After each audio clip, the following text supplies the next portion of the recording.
a couple of places. So as you pop on, let me know if you have ever been managed out of a job. It's like I said, it's an emotional roller coaster from the being upset that you're being managed out, from the hurt that I gave to this job. My blood, sweat, and tears I have given to this job. And how dare you manage me out? And I've been here 10 years, if I've been here 15 years, or I've been here two, or, I worked overtime and didn't get paid. I just was dedicated to the job. All those kinds of feelings. People just feel a certain kind of way. So there are many people who don't understand what being managed out of a job is. So when you are managed out of a job, or when you hear that term, what that is your employer no longer wants you at the job. They have opted not to out and out fire you. And so they do what's called managing out. They start to pressure you and make your job environment unpleasant, right? It's just unpleasant because they don't want you there anymore. And for some, companies, it is very subtle. The clients that I have, it's been very, very subtle. They got stressed and they became very anxious. Their anxiety levels increased, but they didn't know that they were being managed out. Hey, classmate, Chris Armstrong is on. How are you? So it's very subtly done, right? Very subtle. In other companies, it will be in your face. You understand you're being managed out. You understand they're making that job environment as miserable as they can for you because they just want you to leave. They want you to leave of your own accord, right? Because if they fire you, you might turn around and sue them. Or if you get fired, you might be able to claim unemployment benefits. And so they try to get rid of all of that or avoid that by just putting pressure on you, by making that environment just, you know, unpleasant, unpleasant and downright rude. So when you say manage out, what are some of the things that can happen? Again, some of it's very subtle.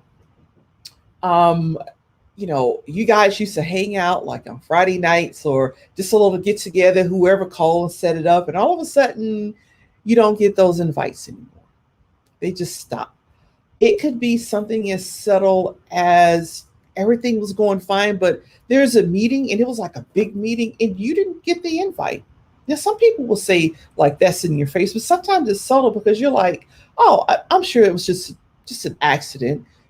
I'm sure that they just forgot to put me there. It could be something as subtle as your boss stops checking up on you, seeing how you're doing. It is just kind of crickets, crickets. It could be you send out an email and a lot of people don't acknowledge the email, or you leave a voice message. Your calls are not answered, and you're leaving voice messages, and nobody is really returning your call, especially your manager, your supervision chain of supervision. Nobody really returns those calls anymore. And at first, it's like that probably well, it could happen. That's an accident. And then sometimes there's a subtle shift in your work, right? It's like all of a sudden there's a little bit of nitpicking, things that you used to do and they were just fine. All of a sudden they're not fine anymore.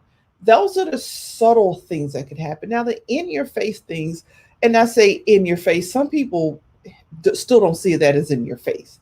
It sometimes it takes a minute for people to really understand they're being managed out.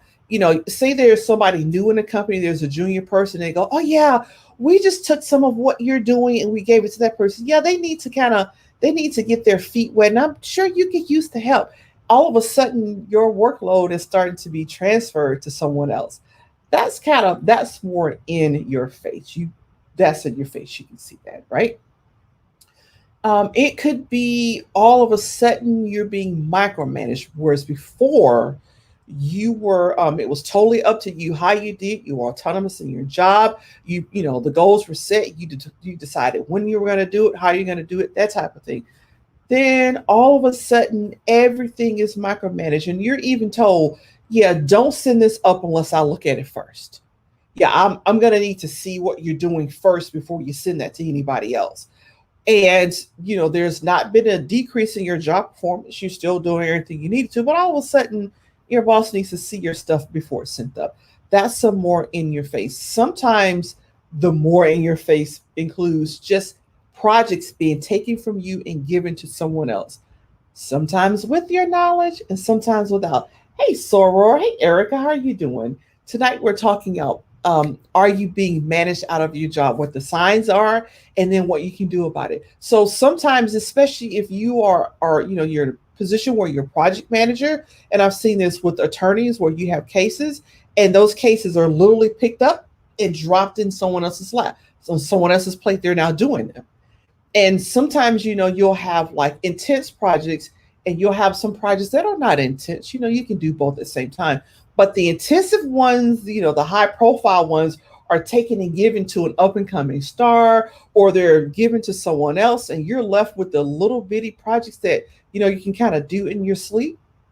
And you ask about like what's going on, and just like, oh, you're fine. And some you can ask like, is my work performance dropping? Is there anything going on? And you'll get, no, you're fine, everything's fine. That's more in your face. And also, it is, if you know that there's five of you in a meeting and four of you are still meeting, but you never get the invite, that can be in your face. Again, the first one or two times it could be like, maybe not, I'm not really sure.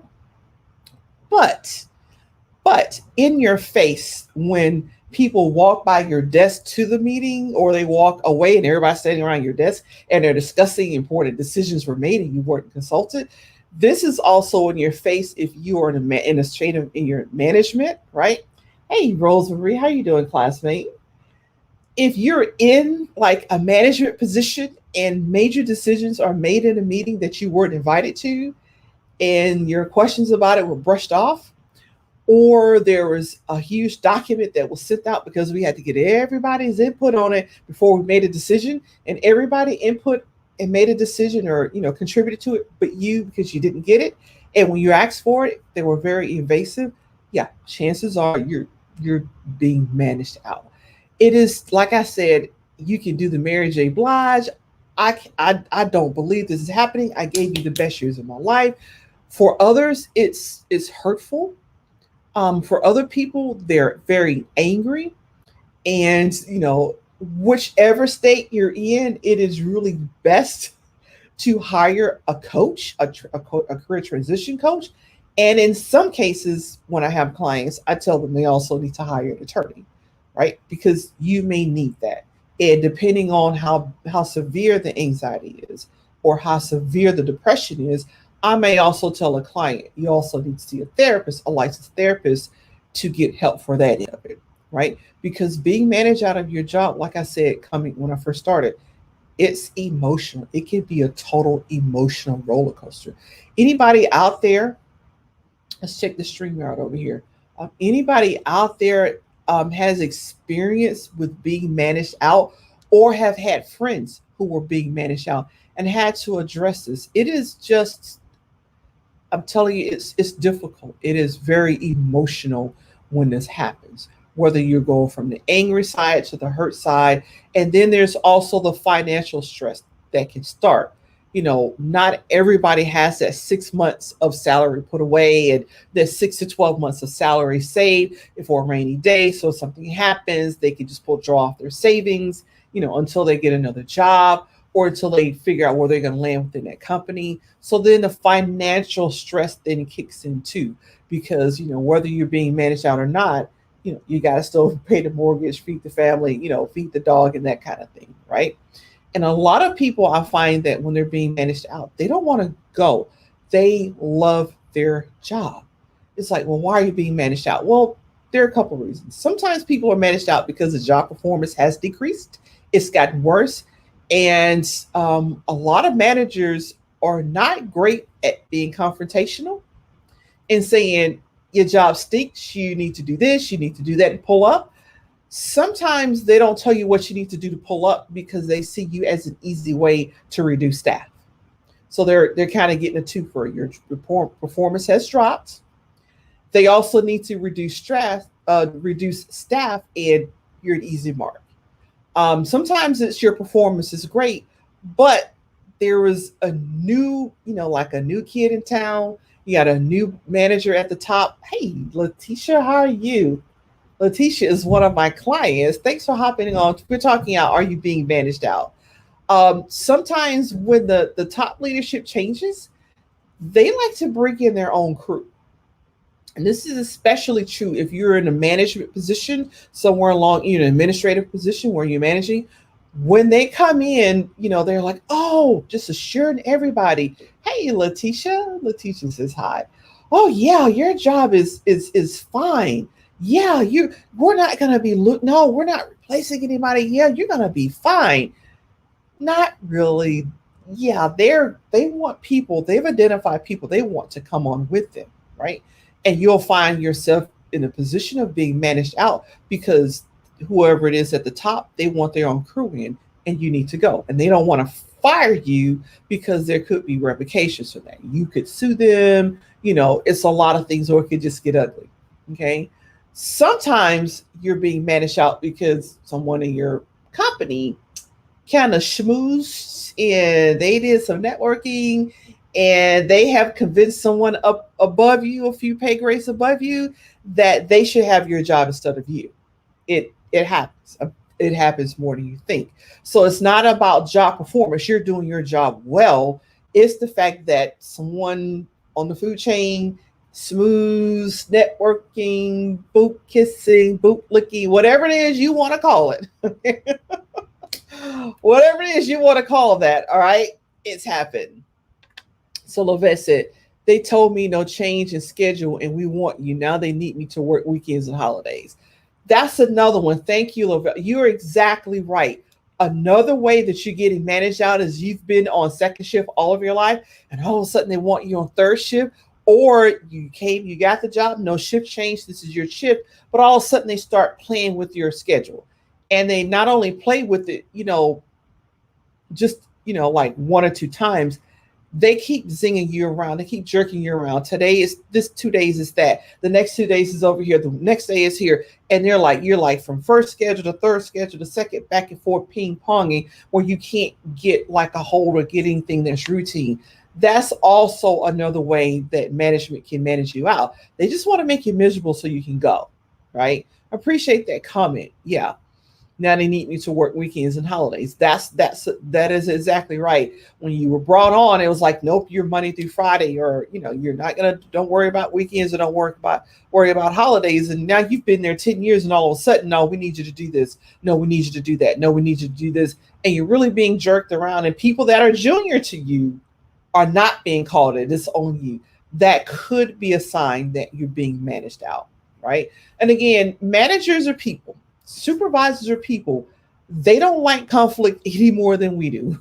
Okay. They don't like conflict any more than you do. So rather than sitting down saying, hey, here's the dealio, here's this, they would rather make your environment unpleasant to make you go. Now, my last position I resigned for a number of reasons. I made the decision last August that I was going to go full-time entrepreneur. But certainly when my boss told me, we're going to order you to come back in, we don't care that, you're afraid you're going to die from COVID. We really don't care that you're high risk from COVID. You need to come into the office. We don't care that we got a positive COVID case in the office right now. We're still coming in now, right? Hey, Nick, how are you?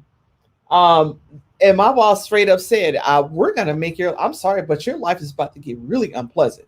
And it's going to be unpleasant for a few months here. And I do this for a living. And it was kind of funny because I told him many, many times what I do. I do coaching. I've done, this for a minute.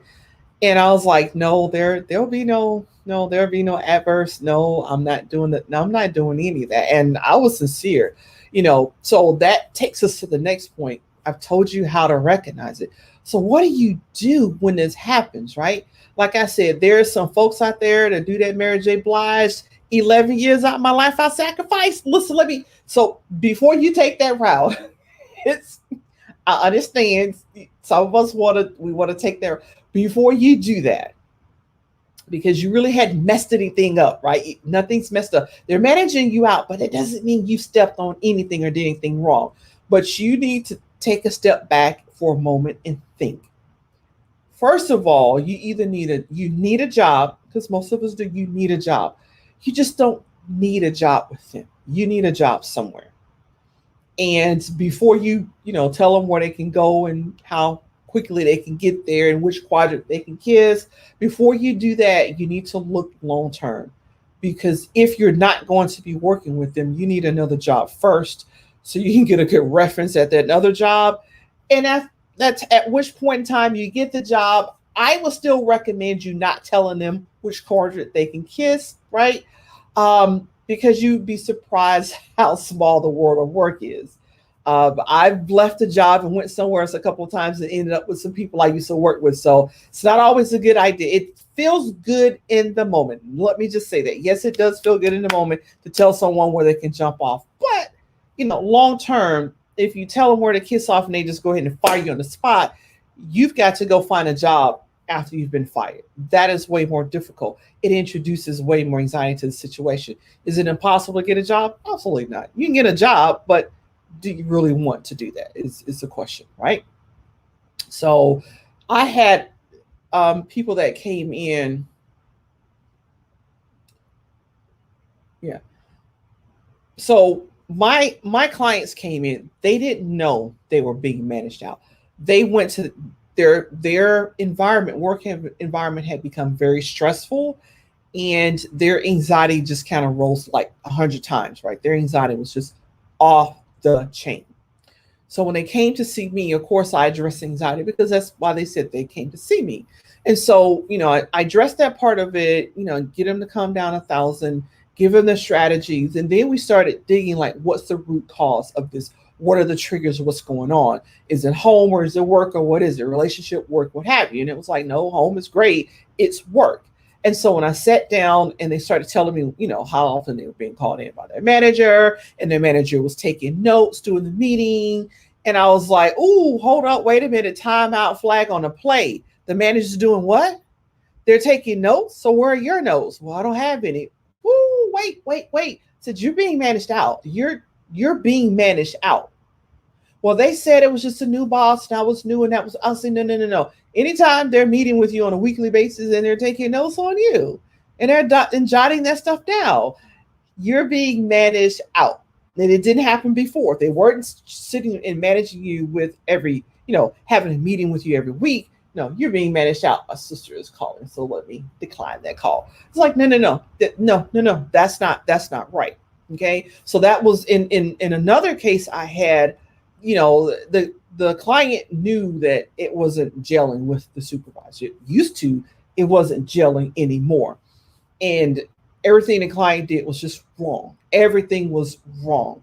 And, the client had, pretty much been autonomous before, but all of a sudden, every single thing the client did was wrong. Not so for the other people in the office, just my client, every single thing was wrong. And then it was like, if this keeps, so we're going to have to bring you in and sit down and talk with you. And that's the little red flags were just pinging all over the place for me. It's like that's not, no, you're being managed out. No, something else going on here.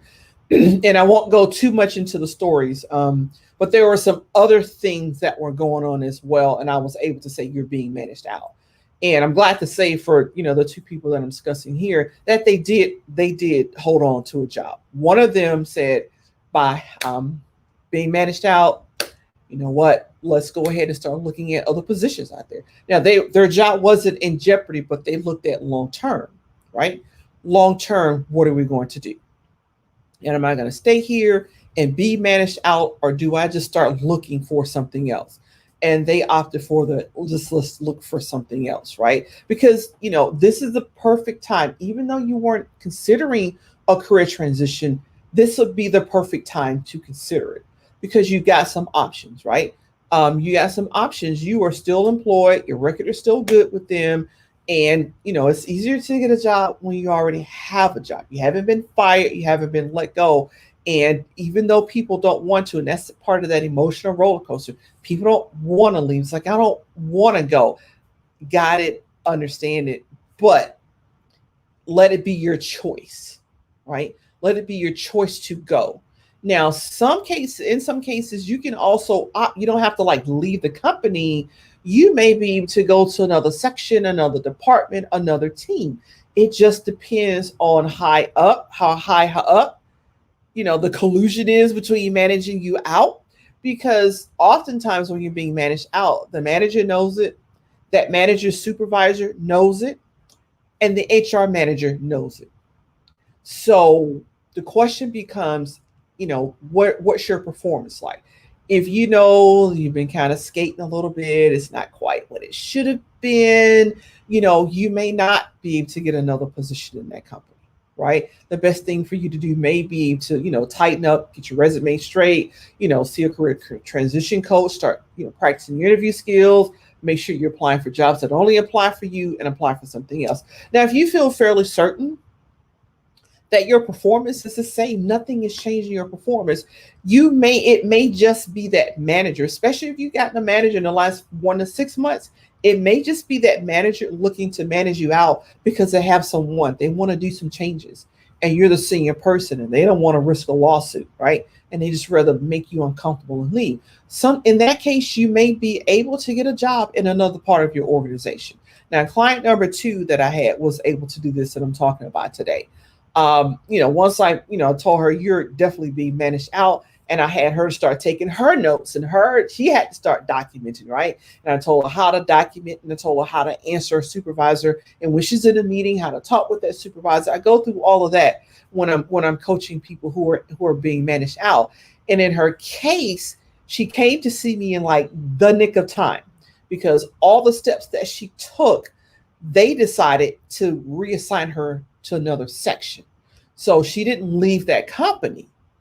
They realized what a valuable employee they had. She'd been there for a number of years and never been a problem, right? And so she went to another section, and not only did she like explode out of the gate doing well, she was, elected, she received an Employee of the Year award.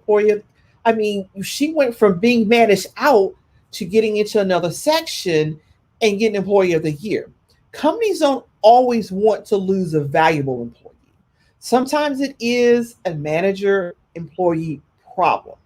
It's not a performance problem, it's a personality thing. And so, employers are willing to deal. Sometimes you actually can go into your supervisor, because you've asked a couple of times, is anything, you sit down, let's do a meet. Is there anything wrong? Do I need to pull up on something? You just kind of go, no, no, no, no, no. But for sure that you all the signs I've talked about, you're being managed out. Sometimes you can go in and kind of like talk, like I can see the writing on the wall, um, is there, look at my performance. I've done well. I've done this. I've seen a position over here, and look for yourself before you even have that talk with your boss. Look and see what else is available in your company, right? And say, hey, here's a position over here. They need people. They've been short this many months. I would love to just take that because I can see the writing on the wall. This is not going to work out. And I can see, my duties have been taken. My projects have been reduced. My footprint has been reduced. I would love to go over here. Sometimes they will work with you and say, yeah, okay. And, you also need to network during this time. Like, what do you do when you're being managed out? This is a prime time. You should be networking all the time. Networking should never stop. Now, if yours did kind of slow down a little bit and it kind of stopped because you were like secured what you had, this is a time to dust off your network. And so Lovette says they keep offering other positions, but it is a lower salary. I am hurt the way they're treating me. Why would I stay in this organization? Am I just being hard headed? So Lovette, here's how I answered that question, right? Oh, there's only one person who knows your worth and your value, and that's you. I coach my clients, never let anybody tell you what your value is. That's your call, your decision. And, if a lower pay isn't what you wanted, and if you feel you're more valuable than that, then why on earth would you take something lower? Right? It's a perfect time, however, before things start to go off the track. It is a perfect time to start looking for other positions.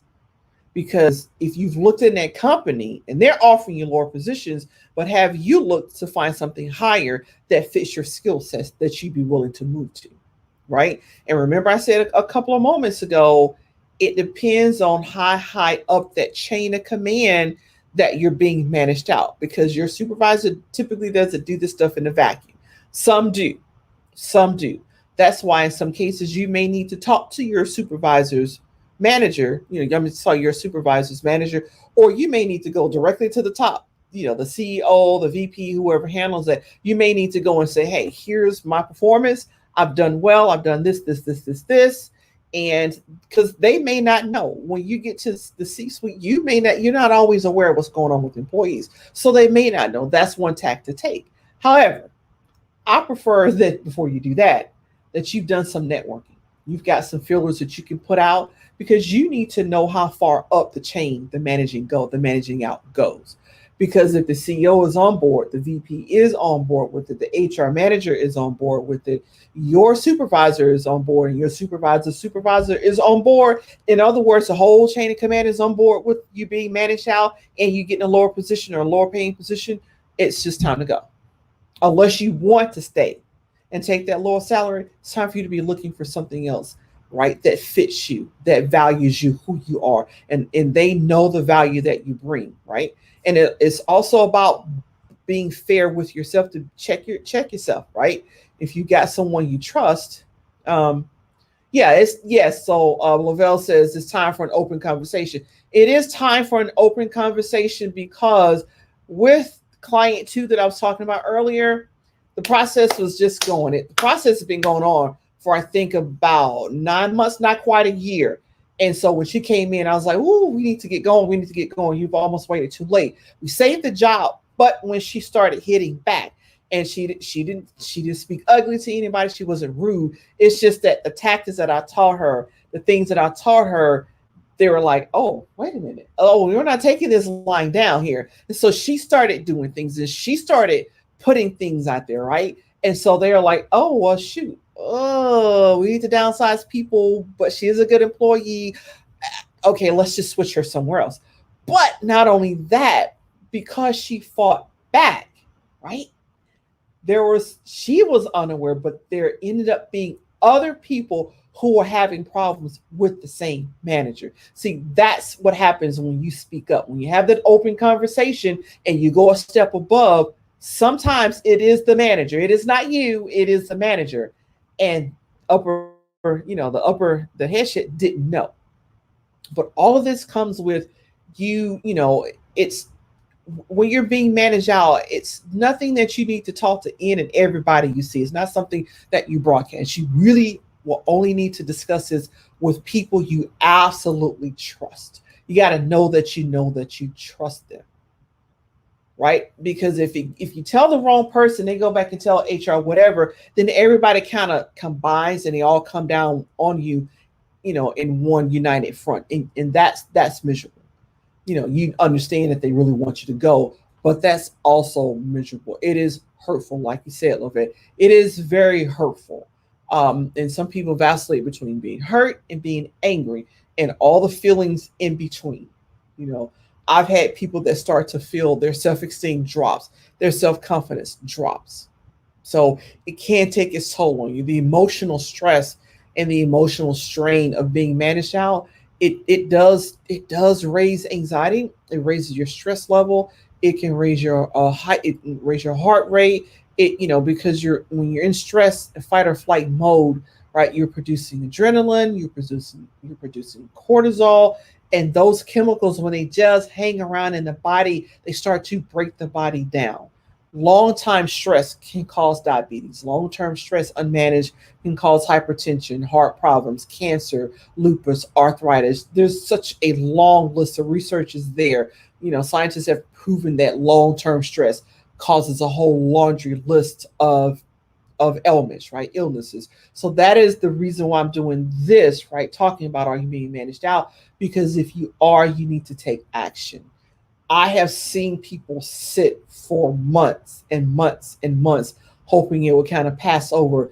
But of course, your supervisor's thinking you're not getting it. And so they start doing in your face stuff and it's just rude, it's disrespectful, it's condescending, and all of that causes you more anxiety. You get sick. I've seen people who came out of a job because they were sick.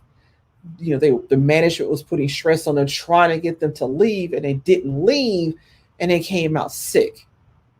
So you certainly don't want to take it to that point, but definitely an open conversation is one of the things that you can do, right? And if especially if you're one of those people, you've only had your supervisor for 1 to 6 months, and that could be very well be the supervisor. If your old supervisor is still in that organization and you trust them, you had a really good relationship, call them up and get on their calendar and sit down and talk and ask what should you do. Because if you're a good employee, your old supervisor will advocate for you to come to their section or get another job somewhere else, or they'll put in a good word on your behalf. But that all is saying that your performance is stellar. Your performance is where it needs to be. Because if your stuff is slipped and slide and slid on down that totem pole, you need to work to get it back up, right? There's still a way to sit down and tell your boss, hey, let's have a sit down. Here's what I've noticed in my job performance. I do apologize. I had this, or I did it, that. Here's where I sit. I need some more training. I need this. I need that. You can sit down with your boss and bring it up. I've worked with employees who've done it. It works. I've also worked with employees who just needed to leave. That was the thing they needed to do. They started interviewing, they got hired somewhere else, and they're like, I love it. It's a better fit for me. The manager is great. I have my autonomy. I'm not being micromanaged. I'm not being told I'm incompetent. And it, like I said, it's an emotional roller coaster because you got this stellar, evaluation. All of a sudden, you get a new manager in 2 or 3 months. You're like incompetent. You can't do this. You don't want to do that. Da, da, da, da, da. And it's not always you. Like I said, don't check yourself. You gotta check yourself, right? Definitely need to check yourself to be sure it isn't you. Okay. So what we talked about today are the signs of being managed out. Some of them are subtle. Again, clients that I get, they don't even know they're being managed out because the signs were so subtle. Nitpicking your work. You start missing engagements. They all got together and they went bowling, but you were not invited. Or they all got together and went for happy hour, but you're no longer invited. They have meetings that you don't get invited to, or decisions are made on your projects that you were never consulted on, or your project, your big projects are taken and given to other people. So some of those are subtle, some of those are in your face. And some of the things that you can do about it is, first of all, check yourself. What is your performance like? Look over the last 6 months to a year. Has your performance been the same? Has it been stellar? Are you okay? And if it's not, come up with your game plan to raise that performance back up, and then go talk with your boss, because sometimes they're willing to negotiate. Why? It is expensive to have to get rid of an employee and hire somebody else. It's thousands of dollars. In some places, it's like $7,000 to $8,000 to replace an employee, to onboard a new employee. Companies really don't like to spend that kind of money. They really don't. So if you recognize where the slip was, you recognize it. Here's my game plan to get it up. I took this class. I did this. I got this. Go talk to your boss. Work it out. Oftentimes they are willing to work with you, right? And if your performance, however, the first thing is look at your performance. If your performance is great, take a look at what's going on. You have a new supervisor, new management, and are they just trying to get rid of all the old people because they got some folks that want to slide in? That could be one of the things. It could be the fact that someone on your job was kissing up, schmoozing up, networking, to put it lightly. That's one way we can network, not the best way, but they said, I should have your job rather than you. That may happen. Okay. So you can have like I said, pull yourself up, make sure your stuff is where it needs to be. Talk to your manager if you slip. If your performance is stellar, talk to your manager. Say, hey, I've noticed over the past few months, this project was taken, this. Where do we stand? I've looked at my performance and I'm great here, great here, great here. But what do you see? What do you think? Right? Have that open conversation. Depending on where you are in the company, whether or not you have a vice president, who, depending on where you are in the food chain, sometimes go over your boss's head. If you've done everything else, sometimes you can go over your boss's head, because if you've got a lot of people in between your boss and the C-suite, The C-suite doesn't always know what's going on with an employee. They don't. But you really got to do your homework because sometimes they do. Because your boss has been collecting dirt on you for a while, and he or she has told her boss, and they told their boss, and they told HR. Everybody is presenting a united front against you to leave. If you've worked it out, you cannot get a job somewhere else in that company, then it's time for you to start interviewing, doing those, polish off that resume, polishing up those interview skills. It's a great time to contact the resume writer. It's a great time to hire a career coach to get you into the mode where you need to start interviewing to go to another company, right? I will say this, that depending on your company, your situation, if you feel it is discriminatory, contact an attorney with, who is a specialist in the area, not just any old attorney. Do not go to your EAP to get legal advice.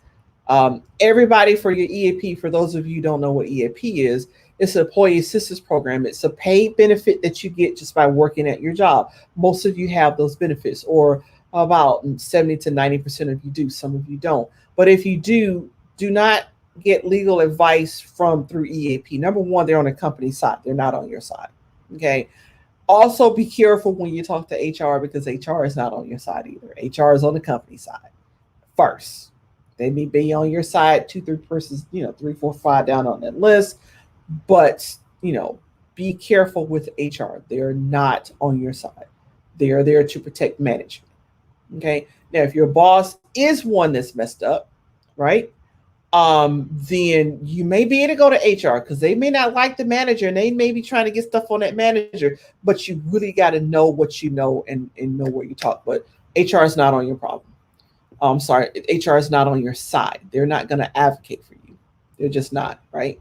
So, again, though, if you feel it is discriminatory, if you know that you turned somebody down, you wouldn't have sex with them, you wouldn't go out with them, you wouldn't go out for a beer, you wouldn't go out to the movies with them, and all of a sudden, now you're being managed out, you might have a case. I am not an attorney. I don't know, but document, because you may have a case.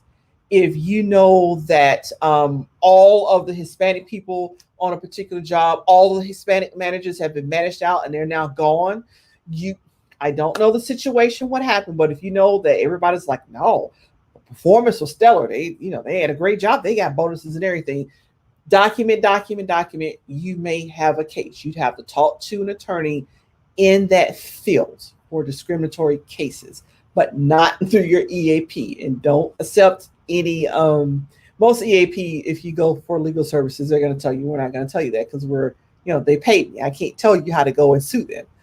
So you'll definitely, need to find someone else. But if you think you have a case because it's, based on your race, your sex, your gender, or your religion, you think that that's why you're being managed out, you could have a case. Document, see an attorney, right?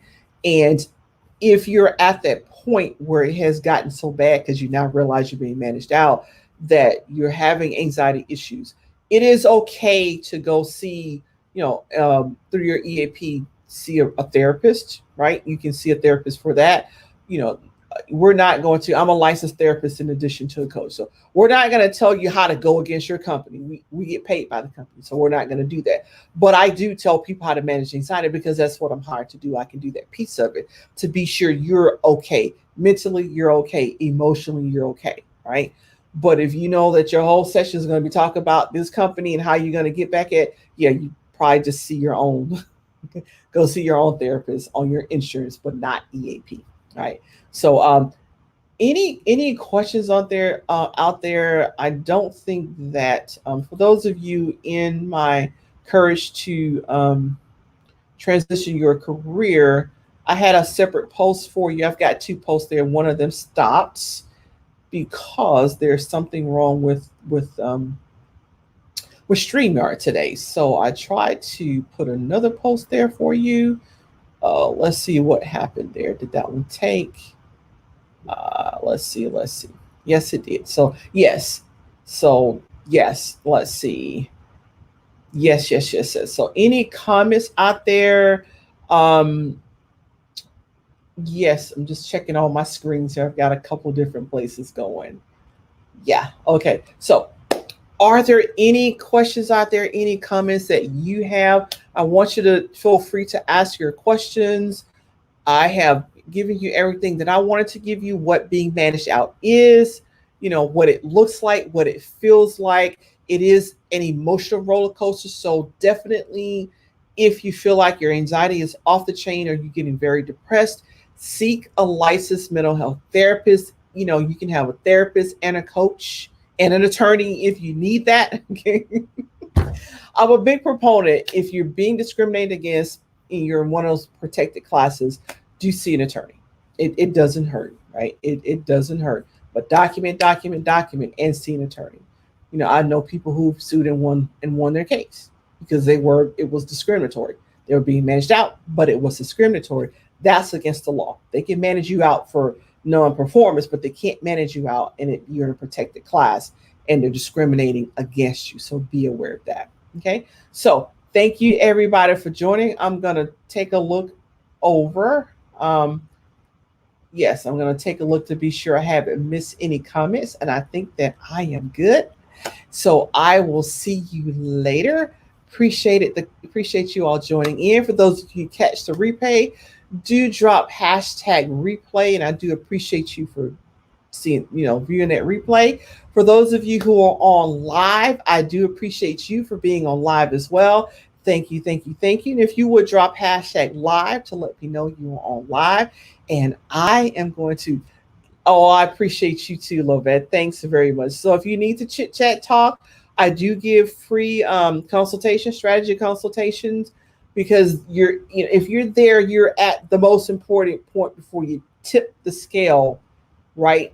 And you start affecting, future jobs, right? Future jobs. You definitely don't want to do that, but you're also in a perfect place to just make that leap to something better.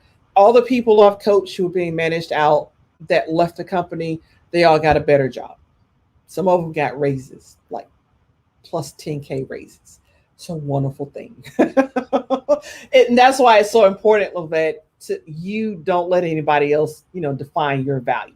You define that. That's yours, your value.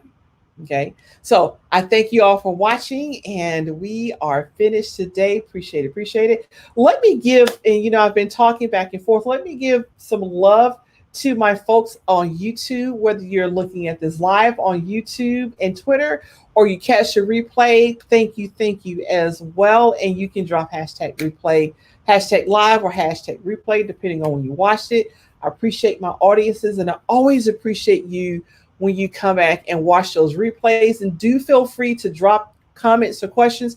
I always circle back to answer those and attend to those. Take care, everybody. Bye-bye.